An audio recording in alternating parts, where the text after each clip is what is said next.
Starting college can be an exciting yet overwhelming time in your life. You're stepping into a new world filled with unfamiliar faces, strange routines, and if you're anything like me, a healthy dose of culture shock. Today, I want to share how hockey, specifically the Minnesota Wild, helped me navigate a really tough first year of college long before I even knew I was asexual. It's a story about boundaries, about friendship, and about how the smallest acts of kindness can make the biggest difference. When I first started college, my freshman roommate and I didn't exactly click. To say we were opposites would be a massive understatement. He wasn't just someone who didn't like my music tastes. He did openly mock Blink-182, and not in the fun way that Blink fans actually do. But as someone who really didn't respect my boundaries at all. One of the first things he did was head to the health center, grab dozens of free condoms, and tape them to the wall above his bed in a giant peace sign. His bed wasn't lofted, so it was right there in the open. And no, they weren't just there for decoration. Every now and then, there'd be some missing. Now, to be clear, I don't care if someone has sex.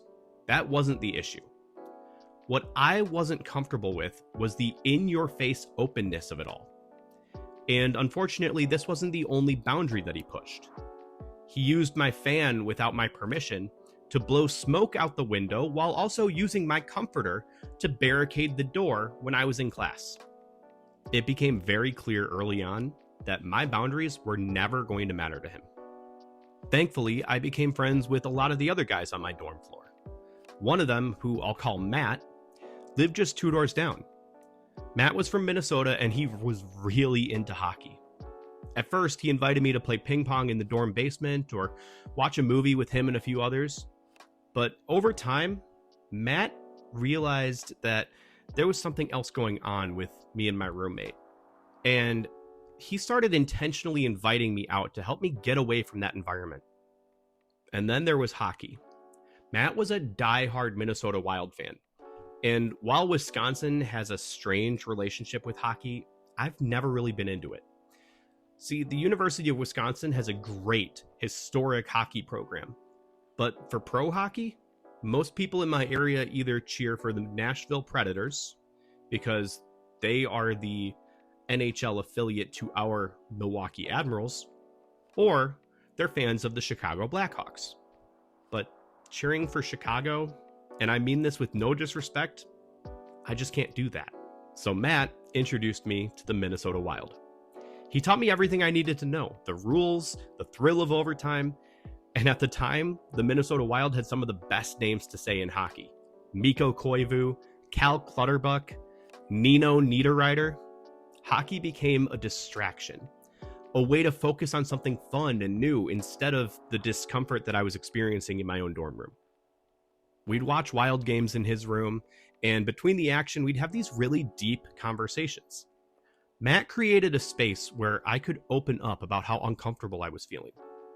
He never judged, he never shared what I told him, and he didn't push me to stay in a situation that was clearly unhealthy. By February, I finally moved out of that dorm room. When I did, Matt, who'd kept everything to himself, no longer held back. He told the rest of the floor the long list of reasons I needed to leave, and honestly, that felt like validation. Matt had my back.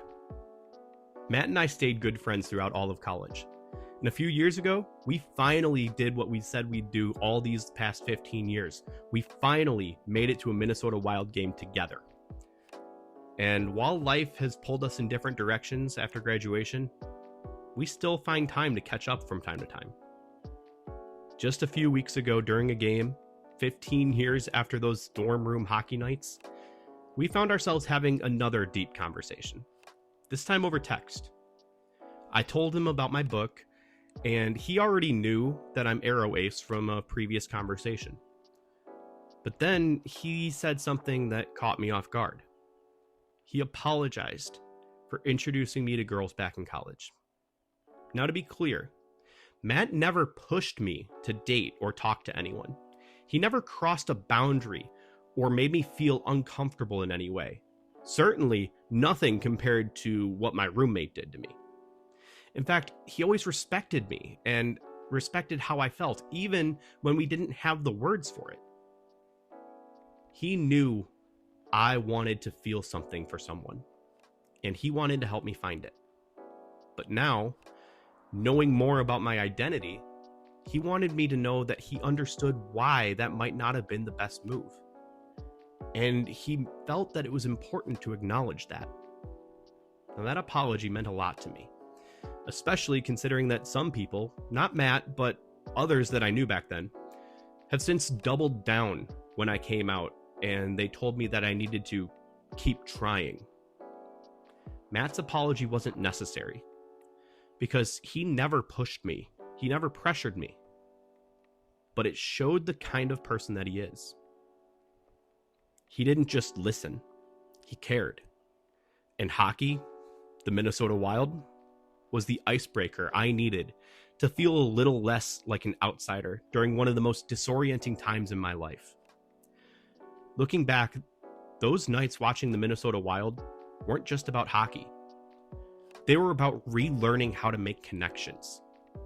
They were about finding community, trying new things, and feeling okay with being myself, even if I didn't fully understand who that was yet. So to Matt and to the Minnesota Wild, thank you. You helped me navigate a time when I didn't really know the world, let alone myself. If you've ever had a moment where something as simple as a sport or a band or a book, or even just a conversation helped you feel a little less alone, I'd love to hear about it in the comments. And if this story resonated with you, don't forget to like, share, and subscribe for more Arrow and Ace content. Thanks for watching, and remember, sometimes it's the small things, like hockey nights in a dorm room, that can make the biggest impact. I'll see you in the next one.